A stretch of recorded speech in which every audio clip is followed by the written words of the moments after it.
And that was the Ghostbusters theme song. Thanks for joining us this morning as I talk with 3 different characters about morality. First off, we have Huckleberry Finn as he talks about the moral decisions that he made with the runaway slave named Jim. So, Huck Finn, can you tell us about why you made the decision you did to not turn Jim in to Miss Watson?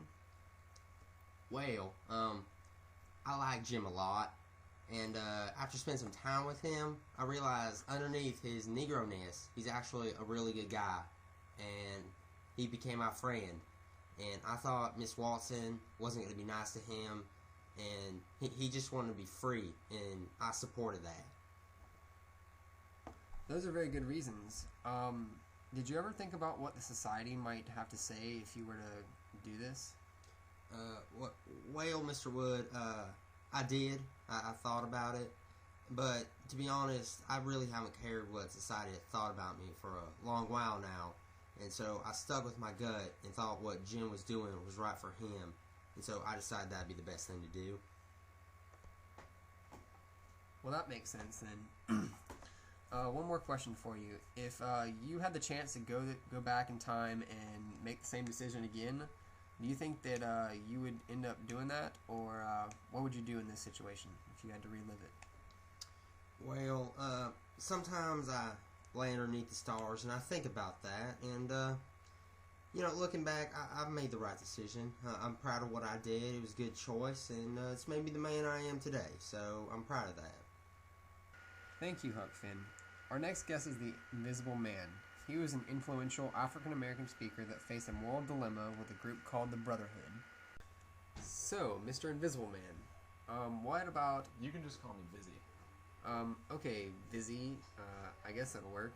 I'm aware that you joined the Brotherhood, which is this group. Well, I'll let you explain it, but why did you end up joining this in the first place? Well, after I moved to Harlem, a man who called himself Brother Jack came to visit me, and he told me about a movement that he wanted to start that would help my people. And it sounded very good to me at the time, so I said yes. So about this Brotherhood, what was your role in this? When the Brotherhood first accepted me, I thought the goals were to combine white and black leaders in the communities and try to create a more equal society for all of us. Only later did I find out that some of the goals were a little bit shrouded by communism. Wait, so you found out this Brotherhood was lying to you? Well, I now know that Brother Jack was actually trying to start a communist movement in our society, and he was just using our nationalism and our people's wishes to make us help him with that. So you're no longer a part of the Brotherhood? What caused you to make the decision to end up leaving? Well, once I found out what the Brotherhood's real intentions were, I decided that was just another way that people were using my people, and I was definitely not in support of that. So I decided to quit and pursue other goals. Alright, well I'm going to ask you the same question I asked Huck. Knowing what you know now, would you go back and make the same decision to join the Brotherhood even though it's going to turn out the same way, or what would you do in this situation? Oddly enough, I think I would actually join the Brotherhood again.